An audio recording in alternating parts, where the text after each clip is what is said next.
tamu sana, yes, tamu sana. NTV this evening has captured a very interesting story. NTV alleges that OKA and Azimio have a deal, and the deal is simple. Azimio will produce a presidential candidate, while OKA will produce a running mate. Have a look at this. Geukie sasa masuala ya siasa ambapo huenda muungano mpya utakaojumuisha Azimio la Umoja na One Kenya Alliance ukazinduliwa hapo kesho katika mkutano wa wajumbe wa Azimio utakaomuidhinisha kinara wa ODM Raila Odinga kama mgombeaji urais. Hii ni baada ya vyama tanzu vya OKA kutia sahihi mkataba wa ushirikiano. Aidha, NTV imebaini kuwa katika uhusiano mpya kati ya Azimio na One Kenya Alliance, kambi ya Azimio itapewa wadhifa wa mgombea urais ilhali One Kenya Alliance watapewa kiti cha mgombea mwenza. Yes. If that arrangement is anything to go by, then Kenyans should expect Kalonzo, Martha Karua, or Gideon Moi deputizing Raila Amolo Odinga. And already fingers are being pointed to a very unlikely candidate in Gideon Moi. And even before we dig deep into this analysis, let me put things straight. If Kalonzo accepts to support a Raila presidency with Gideon Moi as his running mate, then expect come 9th August this year, Raila will be the president, Gideon Moi will be the deputy president of the Republic of Kenya. Why am I saying that? It has been proved, ladies and gentlemen, that Raila as an individual, and this is something that has been proved, these are not just rumors, it has been proved that Raila as an individual commands a constant about 44% across the country. Whether any other leader supports Raila, Raila will always get about 44%. So Raila only needs to make an alliance with a candidate who will actually offer Raila about 7%. Yes, about 7%. And that will translate to around 51%. And if Kalonzo can actually give Raila that 7%, then Raila does not need any vote from the mountain to win this year's presidential election. And I know as it is today, Gideon Moi might not offer Raila anything, but with Kalonzo's support, Raila does not need any vote from the mountain. As long as Kalonzo will support that ticket, then expect Raila as the president, Gideon Moi as the vice president.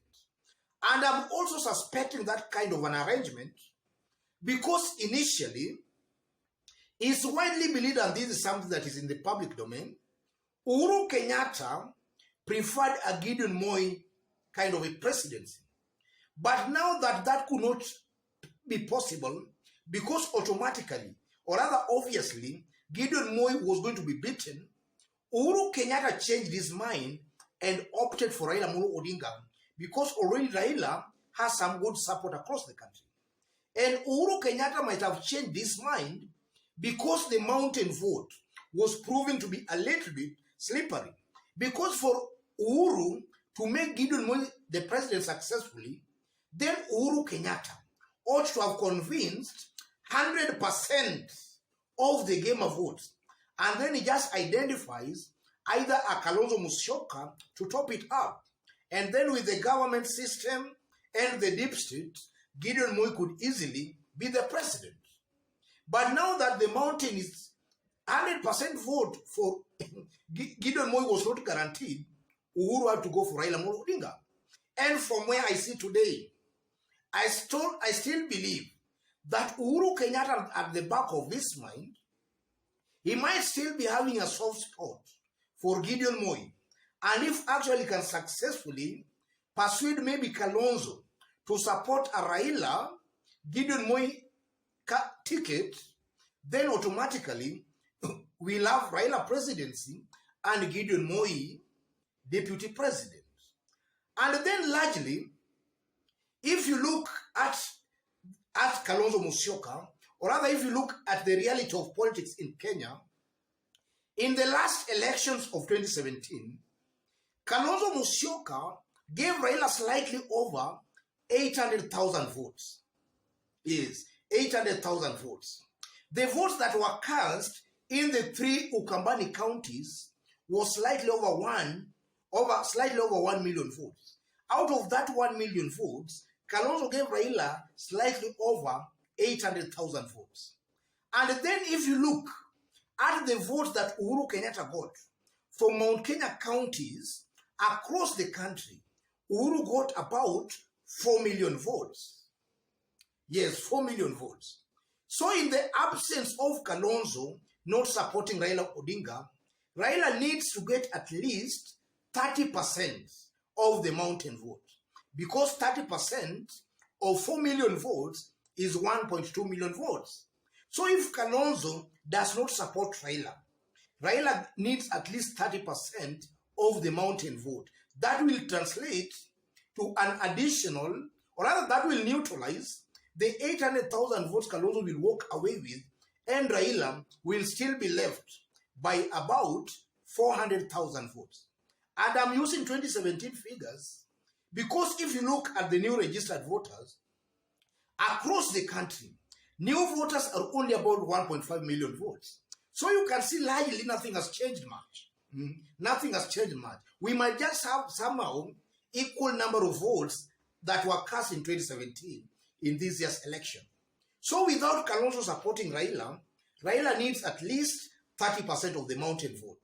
If Kalonzo supports Raila, then in my considered opinion, Raila does not need any vote from the mountain. Raila will still win because largely Raila has been able to maintain a very strong presence in his traditional support bases. He has largely managed to keep that vote intact. And now with Kalonzo's support, it means that now the NASA vote of 2017 is all intact. And now whether Uhuru, or rather whether William Ruto gets the entire vote Uhuru Kenyatta got, still it will be very hard to beat this other side of the political divide. And also if you look at Kalonzo Musyoka, a good majority of Azimio supporters, some do not approve of Kalonzo actually deputizing Raila Odinga. And this is because Kalonzo in the recent days has been making some pronouncements.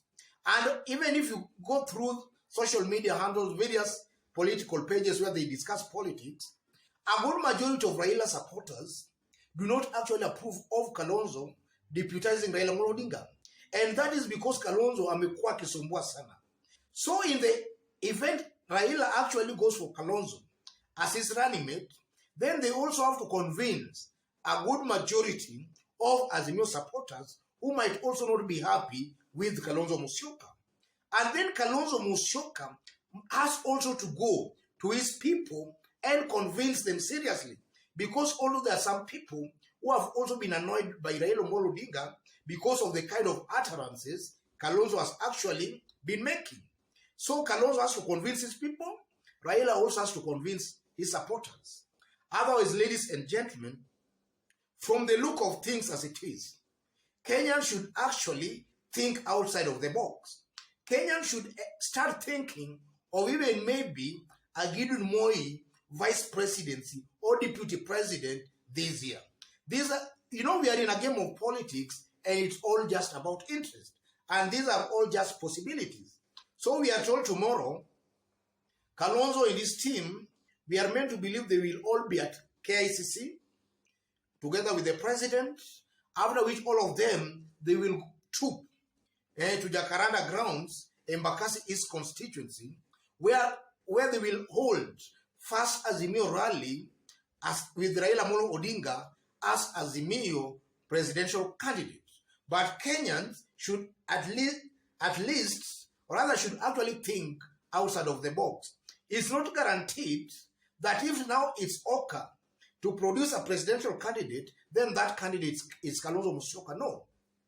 And I'm saying no because Kalonzo, if also you listen to Kalonzo, Kalonzo has been talking about the three-legged African stool. And from some reliable sources, Kalonzo means the office of the prime minister. Kalonzo is angling to be the prime minister. You know, yesterday from some quarters, we were being told Kalonzo was really pushing to be Raila's running mate. But it's also possible, you know, one day in Kenyan politics is a long period of time. It might be possible that Kalonzo might have been convinced even to go for the prime minister position. In that, should Raila Amolo Odinga wins, then they'll just have to make sure that position is created for the prime minister and 2 deputies. So Kenyans should expect a Raila presidency, Gideon Moi deputy president, Kalonzo prime minister. Those are all likely possibilities. But I'm not just trying to say that that's exactly what will happen. Things can change anytime. Otherwise, ladies and gentlemen, just as I did indicate when we were starting, in case you've bumped here and so far you have not yet subscribed, kindly subscribe, give this video a like. And to our fans, our subscribers here, I'm very much humbled, very grateful for the kind of support you are giving me here. God bless you. God bless Kenya.